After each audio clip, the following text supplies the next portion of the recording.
नमस्कार दोस्तों, मैं आशुतोष लेकर आया हूं आपके लिए सोशल स्टडी की अगली क्लास। इस क्लास में मैंने आपको एक लास्ट क्लास ली थी जिसमें मुगल शासक मैंने उनका वर्णन किया था।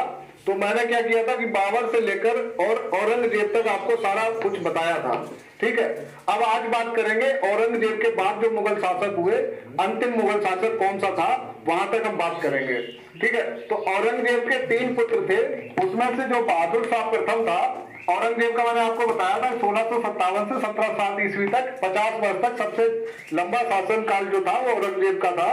ठीक है, तो इसके 3 पुत्र थे, उन तीनों पुत्रों में युद्ध हुआ और युद्ध के बाद जो पुत्र जीता था उसका नाम था बहादुर शाह प्रथम। ठीक है, तो ये गद्दी पर बैठा था। अब मैं आपको बताऊंगा इनका युद्ध जो हुआ था, कौन सा युद्ध हुआ था, जजायु का युद्ध के नाम से जाना जाता है वो युद्ध। तो जब युद्ध का मैं क्लास लेके आऊंगा जिसमें सारे युद्ध, पानीपत का युद्ध, तालीकोटा युद्ध, राक्षसी तंगड़ी का युद्ध, ये सारे युद्धों का वर्णन करूंगा। तो उस क्लास में मैं आपको सारा बताऊंगा कौन सा युद्ध कौन सी वर्ष में हुआ था। तो आज हम बात कर रहे हैं मुगल शासकों की। तो इसमें क्या है कि बहादुर शाह प्रथम का जो शासन काल था वो 1707 से 1712 ईस्वी तक 5 वर्ष का कुल कार्यकाल था इसका। उसके बाद बहादुर शाह के बाद जहांदार शाह गद्दी पर बैठा। जहांदार शाह जो है 1712 से 1700 ईस्वी तक यानी 1 वर्ष का कार्यकाल था। उसके बाद फारूक सियर जो है वो 1713 से 1719 ईस्वी तक यानी 6 वर्ष का कार्यकाल रहा इसका। फिर आया मोहम्मद शाह रंगीला जो है 1719 से 1748 ईस्वी तक यानी 29 वर्ष तक कार्यकाल रहा इसका।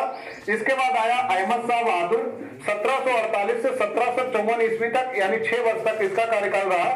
इसके बाद आया आलमगीर द्वितीय का जो है कार्यकाल 1754 से 1759 ईस्वी यानी 5 वर्ष का कार्यकाल था। शाह आलम द्वितीय उसके बाद आया। शाह आलम द्वितीय जो है 1759 से 1806 ईस्वी यानी 47 वर्ष तक कार्यकाल रहा इसका।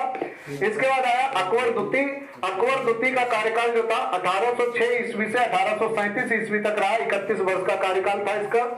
अंतिम जो शासक था, अंतिम शासक मुगल शासक जो अंतिम था उसका नाम था बहादुर शाह द्वितीय और इसका कार्यकाल था 1837 ईस्वी से 1857 ईस्वी तक यानी 20 वर्ष का इसका कार्यकाल था।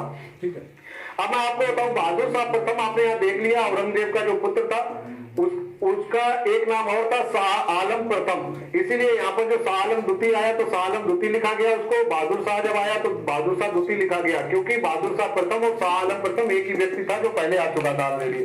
ठीक है, और अकबर द्वितीय इसलिए यहाँ पे आया क्योंकि अकबर जो है एक आपने देखा था कि हमने जो पिछली क्लास ली थी उसमें अकबर का कार्यकाल बताया था जो मेन अकबर था, और उसके बाद एक अकबर और आया तो उसको अकबर द्वितीय के नाम से जाना गया। उसका कार्यकाल मैंने यहाँ पे आपको बता दिया।